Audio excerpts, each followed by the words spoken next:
Hi all, and welcome back to the Smart Garden at Romien House. Now what I wanted to talk about today is something that very nearly stopped this project in its tracks, and that is access to the land. This isn't a straightforward story, unfortunately, so please keep watching. Even though it looks like we may have resolved the issue, it's still ongoing, and it will be for some time. Let me explain.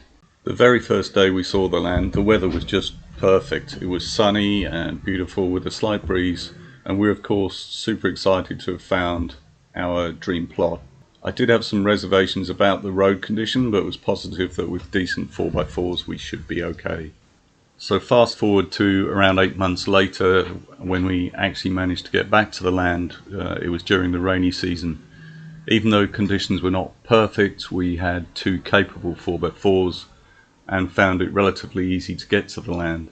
At this point, I have to admit, I was feeling fairly confident and thought, okay, it's not too bad. We can get through just about anything with these 4x4s. And then this happened.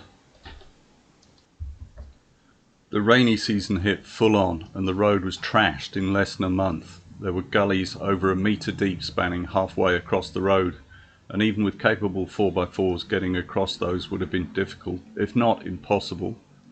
The last thing we needed was a smashed 4x4.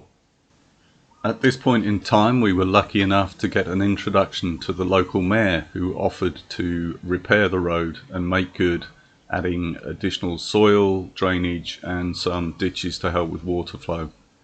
This didn't come cheap, being honest, and the final road would be level, graded and rollered, but without any kind of tarmac or gravel surfacing. We were hoping that this one big approach would mean that the road was okay for at least 3 or 4 years. Just to put this into perspective though, the cost to do this was around 1/5 of the total cost of the land itself.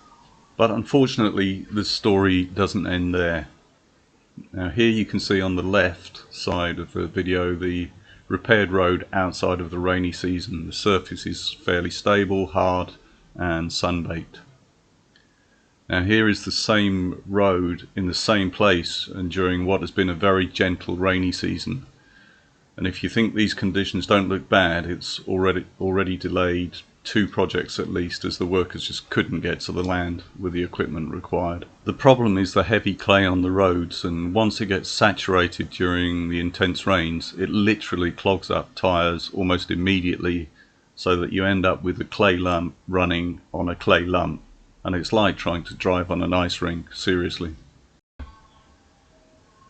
So we still have around 4 different areas that we will need to work on in order to improve access during the rainy season.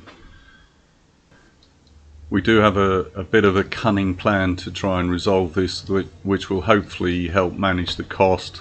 And it's basically applying lorry loads of scrap rock in the problem areas, just do it piece by piece over time. So, if you are buying land, I would suggest you keep the following 3 points in mind. Firstly, make sure you ask questions about access in different seasons and try to keep a level head. I would still have bought our land regardless and have no regrets, but it has come at a cost. Secondly, check whether the road is maintained by the local authorities in any way. There are various rules in Thailand that if a certain number of people live on the road, say more than 6, then services such as power, road maintenance, etc. should be available. The third point, check with your neighbours whether they will also contribute to paying for upkeep of the road. And just a final tip, ask around the local community who has a tractor or other vehicle capable of pulling you out if it all goes wrong and you get mired in the mud.